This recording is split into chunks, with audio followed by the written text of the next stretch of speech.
The story is titled, My Brother Framed Me, My Family Disowned Me. And even after the truth came out, they stayed out of contact.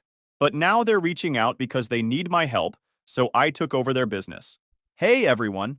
Before we jump into today's video, I need your help.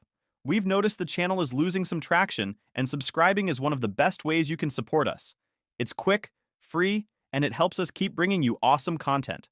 Your support means the world. Let's keep this channel growing together. Thanks so much. Now let's start the video. Hey folks, been lurking here for a while, so I figured it's my turn to share the chaos. Alright, so this is one of those family screw-ups where no matter what you do, you're always the bad guy. Let's just say, if you've ever dealt with golden child syndrome, you'll probably relate. So yeah, buckle up. This one's a wild ride. Growing up, it was pretty obvious my family had a favorite. My 29 male older brother, Tyler, 31 male, could do whatever the hell he wanted, and nobody blinked an eye. Me? Different story. Our parents owned a small hardware store in town. They had us working there as soon as we could carry a toolbox. Fair enough, I guess. But it didn't take long to see how things really worked. Tyler got the easy stuff, ringing people up at the register, chatting with customers, or hanging out in the back pretending to do paperwork. Meanwhile, I was the one unloading trucks, hauling heavy boxes, and stacking shelves till my arms ached. If something broke, somehow that was my fault. If money went missing from the register? Yeah, guess who got blamed? The guy had a habit of skipping shifts without consequences. He's got a lot going on, my parents would say. But if I showed up 5 minutes late, you need to take this job seriously. Classic double standard. After a while, I stopped expecting things to be fair. Outside of work, Tyler wasn't much better. He treated my stuff like his personal stash. I'd walk outside to see my car gone only for him to show up hours later with the tank on empty. If I called him out, he'd just laugh it off. Relax, man. It's not a big deal. And my parents? He's your brother. Don't be so selfish. Every damn time. It wasn't just small stuff either. One time, I saved up for a brand new power drill. Top of the line. Next thing I know, Tyler's borrowed it for some side job, and it comes back busted. Told him to replace it, but he just shrugged. It still works, doesn't it? Parents backed him up. It was an accident. Don't make a big deal out of it. After that, I started locking my tools in my truck just to keep him from getting his hands on them. The worst part was how they acted like Tyler could do no wrong. If he screwed up, there was always some excuse. Forgot to lock up the store one night? He must have been tired. Short on cash from the till? Maybe the register was off. Meanwhile, if I so much as looked at the clock during a slow shift, it was, you need to stay focused. Somewhere along the line, Tyler's screw-ups were getting far. He got into gambling, sports bets, poker nights, and God knows what else. Didn't take long before he started dipping into the hardware store's cash to cover his losses. I found out when I noticed the till coming up short more often than usual. Tried to mention it to Dad once, thinking maybe it was a mistake, but he just waved it off. Tyler's going through a rough patch. Don't make a big deal out of it. Rough patch or not, the missing cash kept adding up. Meanwhile, I had to cover the difference more than once, taking it out of my own paycheck just to avoid another lecture about responsibility. Tyler, of course, never got so much as a slap on the wrist. Mom just kept saying, he's under a lot of stress. He needs our support. Guess support included turning a blind eye while he treated the register like his personal ATM. Things boiled over one night after we closed the store. Tyler dipped early, again, leaving me to unload a shipment by myself. It wasn't just a few boxes either. Pallets of lumber, bags of cement mix, and enough hardware to stock the shelves for a month. By the time I locked up, my back felt shot. I drove home, found Tyler in the garage digging through Dad's toolbox drawers, the ones where he sometimes stashed extra cash. I didn't need to guess what he was looking for. Tyler had a habit of borrowing money when his gambling debts started piling up. Looking for tools or cash this time? I said. He didn't even look up. Mind your business. Yeah? Register's been short all week. You think no one noticed? I'll pay it back. Like last time? I stepped closer. How much this time? Poker? Football bets? He stepped closer, like he wanted to square up. At least I'm not busting my ass hauling boxes for minimum wage. Maybe if you took a few risks, you wouldn't be stuck scraping by. Before I could think, I shoved him, and we clashed. We scuffled, knocking over a stack of paint cans and making enough noise to bring Mom and Dad running. They burst into the garage just as I shoved Tyler against the wall. Mom yelled for us to stop, and Dad stepped between us, looking straight at me like I was the one who'd screwed up. I tried to explain about the missing money, but Dad cut me off saying he didn't want to hear it. Said Tyler was under a lot of stress and that I needed to stop making things harder for him. Same excuse as always. I walked out before I said something I'd regret. After that night, I knew I needed to get out of that house. I kept my head down, worked my shifts, and tried to save up enough cash to get my own place. I wasn't looking for handouts, I just wanted out. But of course, things didn't go the way I planned. Around that time, my grandparents started having health problems. Grandpa's arthritis made it tough for him to get around, and Grandma needed medication that wasn't cheap. They'd always been good to me, never picked sides like my parents did. To help cover expenses, they'd stashed about $10,000 in a safe at their house. Not exactly the smartest move, but they didn't trust banks after getting burned during some financial mess years back. Tyler started visiting them more often, playing the caring grandson routine. I figured he was just buttering them up. He had a habit of using people when he needed something. Meanwhile, I barely had time to visit between shifts at the store and side jobs I picked up to boost my savings. Then, one weekend, the money vanished. No break-ins, no forced entry, just gone. The whole family went into panic mode. Grandpa was tearing the house apart, convinced the safe had to be somewhere else. Grandma could barely speak. Everyone started tossing around theories, but it didn't take long before fingers started pointing. I was unloading a shipment at the store when my phone buzzed. "Dad, get to the house, now," he said. No explanation, just hung up. By the time I got there, the living room felt like an interrogation room. My parents sat on the couch, Grandma and Grandpa next to them. And then there was Tyler, arms crossed like he already knew how this was going to play out. Dad didn't waste time. $10,000 is missing. Your grandparents need that money for their medical bills. Tell us what happened. I don't know what to tell you, I said. I didn't take anything. Mom shot me a look like I'd just spit on the carpet. Tyler said he saw you near the safe last time you visited. You've been struggling with rent lately. Maybe you got desperate. Just tell the truth so we can move on. I glanced at Tyler. He just stood there with that same blank expression he always had when he knew he was about to get away with something. I told them that I wouldn't steal from Grandma and Grandpa, and that I don't even visit so often. Dad, not believing a word of me, said, "Then prove it. Pay the money back.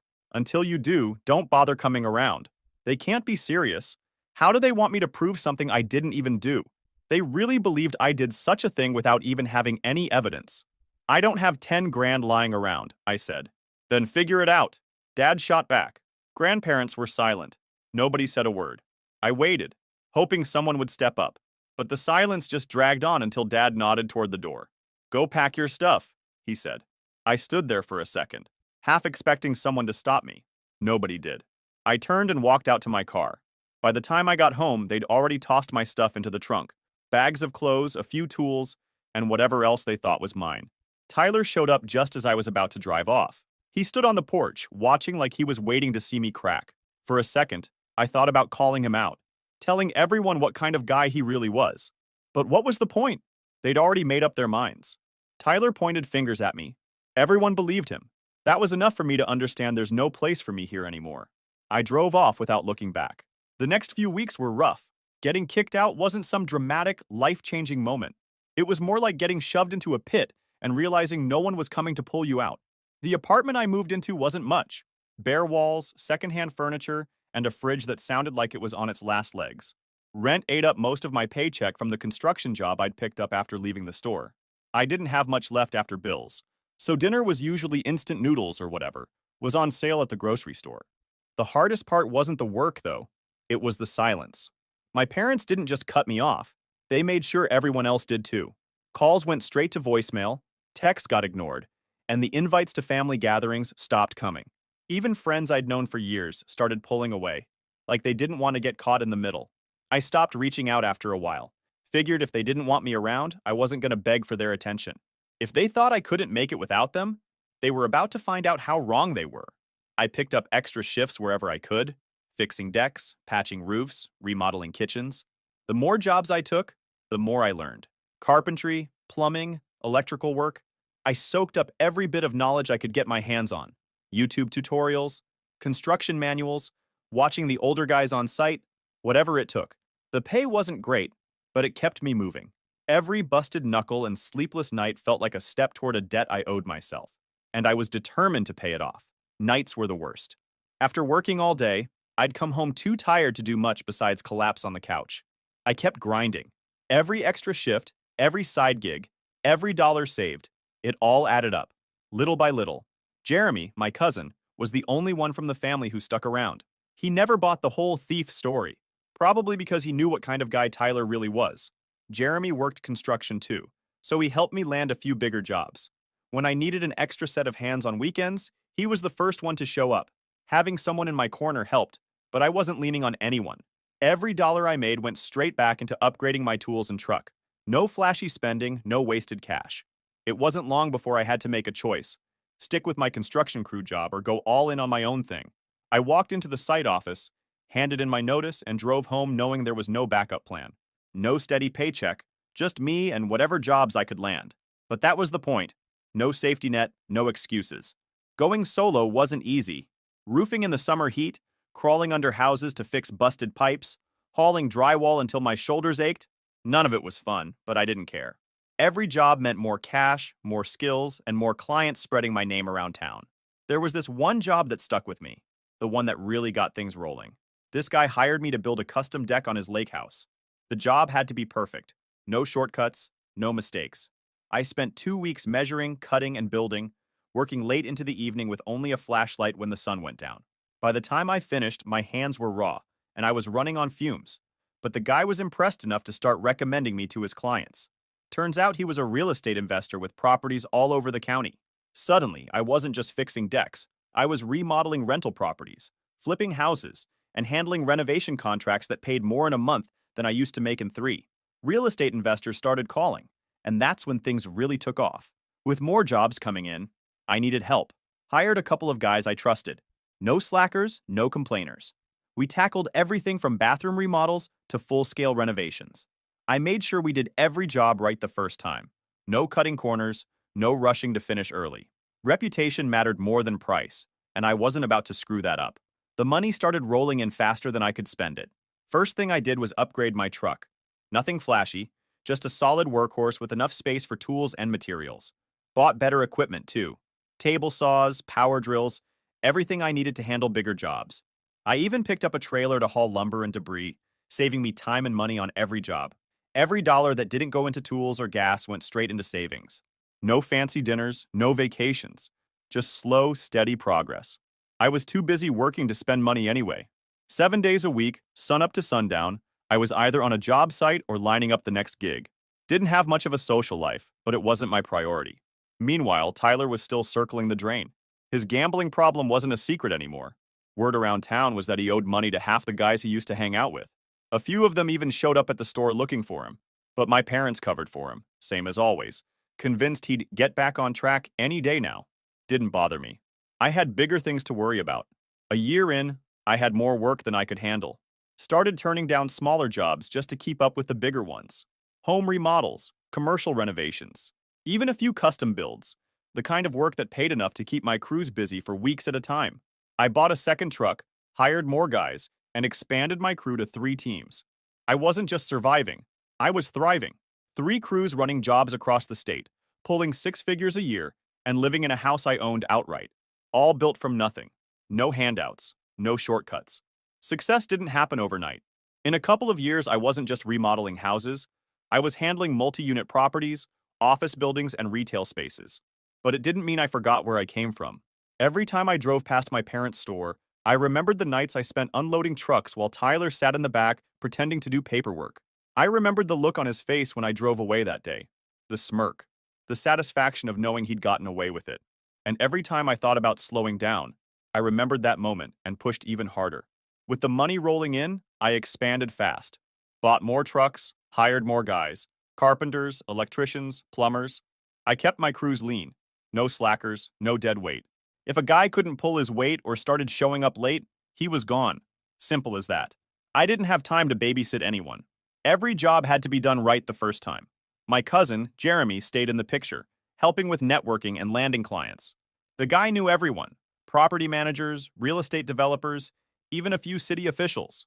Thanks to him, I scored a contract with a developer building luxury condos downtown. That one job alone pulled in more money than my entire first year of side gigs. After a few years of running my own business, I didn't think much about my family anymore. My days were packed with renovation projects, managing crews, and chasing deadlines. I barely had time to sleep, let alone dwell on what happened. But every now and then, Jeremy would fill me in. Turns out, Tyler had tried to start his own handyman business at one point. Probably figured if I could do it, So could he. But surprise, surprise, it didn't last long. Poor management, missed deadlines, and a reputation for cutting corners killed any chance he had. Clients started leaving bad reviews, word spread, and soon nobody wanted to hire him. The funny thing was, I didn't feel much of anything about it. No satisfaction, no sense of justice, just indifference. I was too focused on my own life to care. But karma has a way of showing up when you least expect it. It all came to a head one summer during a family get-together. I wasn't there, hadn't been invited to a family event in years, but Jeremy filled me in later. Apparently, Tyler showed up already looking rough. He was nursing the kind of stress that comes from owing money to people who don't forget debts. But, true to form, he couldn't keep his mouth shut. After a few too many drinks, he started bragging, talking about his big wins and how he was going to turn things around soon. And then he slipped up. Maybe he thought no one would catch it, or maybe he was just too far gone to care. But somewhere in the middle of his rambling, he let it slip that he'd borrowed the money from Grandpa's safe to cover a gambling debt. Thought he'd win big and put it back before anyone noticed. Only the winning part never happened. Grandpa didn't yell or make a scene. He just stood up, looked Tyler square in the eye, and told him to leave. No more handouts, no more second chances. Grandma didn't say anything, just sat there with her hands folded in her lap, looking like she'd already known the truth all along. Tyler tried to talk his way out of it, said he'd pay them back once he got back on his feet. Nobody bought it. My parents, true to form, tried to smooth things over. He's going through a rough patch. We just need to support him. He is just drunk and babbling random stuff. But Grandpa wasn't having it. Don't make excuses for him. He stole from us and threw it on his brother. That's the kind of man he is. That was the end of it. Tyler left, slamming the door behind him. Nobody followed. When Jeremy called to tell me, I didn't say much. Just let the news settle in. I wasn't surprised. I'd suspected Tyler from the start, but hearing the truth out loud still hit differently. Not because it changed anything. My family had already made their choice years ago. But there was a part of me that felt satisfied. I asked Jeremy how the rest of the family reacted. Turns out, most of them just wanted to move on. Nobody talked about how they'd all stood by while I got kicked out. Nobody brought up the fact that they'd cut me off without a second thought. It was like they all just wanted to pretend none of it had ever happened. The only one who seemed to care was Grandpa. A few days after the blow-up, he called me for the first time in years. I almost didn't pick up. Thought maybe he wanted to smooth things over like nothing had happened. He didn't say much, just asked how I was doing, if business was going well. I could hear the strain in his voice, like he wasn't sure what to say. Finally, after a long pause, he said, I should have spoken up that day. I knew you didn't take that money, but I guess I didn't know how to go against the rest of the family. I didn't say much in response, just told him I was doing fine. Maybe if he'd called years earlier, things would have been different. But by then, I'd already built a life without them. I didn't need their apologies. After that, I didn't hear from him again. Jeremy told me later that Grandpa stopped coming to family gatherings as often. Guess the whole thing hit him harder than anyone realized. As for Tyler, things didn't get any better. Last I heard, he was still bouncing between jobs, trying to scrape together enough to keep the lights on. Nobody wanted to hire a guy with a reputation for stealing from his own family. Even the people he used to gamble with stopped loaning him money. Word gets around fast in a small town. My parents kept their distance too. Whether it was guilt or pride, I didn't know. But they never reached out. Not until the day they needed something from me. A few months after the bug news at the family gathering, life had settled into a rhythm. Business was still booming. Between managing contracts, overseeing job sites, and keeping up with payroll, there wasn't much time for anything else. Not that I minded. The grind was the only thing that kept me grounded. Then one evening, my phone buzzed while I was going over invoices at my kitchen table. I froze. It was my dad. I hadn't heard from him in years. For a second, I thought about letting it go to voicemail, but something told me to answer. Hey, it's been a while, he said. He sounded like he wasn't sure how to start. Yeah, it has. What's up? I kept my tone flat. No point in pretending this was a social call. After a few minutes of him pretending to care and apologizing for tossing me aside, years ago, he finally spit, well, the stores hit a rough patch. Some unexpected expenses came up, and we're having trouble keeping up with the bills. I heard you've been doing well. Thought maybe you could help out. Maybe invest a little to keep things running? The audacity got me staring for a moment, to be honest. The same guy who kicked me out without proof was now asking for my money. Part of me wanted to laugh and hang up without another word. But instead, I just said, I'll think about it, and ended the call. That's where some brilliant idea came to me. So I called them 1 week later, and we agreed to meet up. We met at a diner near the old neighborhood. Mom and Dad sat across from me, looking worn down. No apologies, no acknowledgement of the past, just awkward small talk until Dad finally got to the point. The bank's calling in our loans, he said. If we can't come up with the money, we'll lose the store. We need an investor, someone we can trust. I let the silence stretch out just long enough to make them squirm. Then I laid out my terms. I'd pay off the debts, but I wanted 51% ownership, majority control, full authority to hire, fire, and make any decisions I saw fit. No exceptions. They were stunned at first. Of course, they expected me to help under no conditions and just throw my money at them.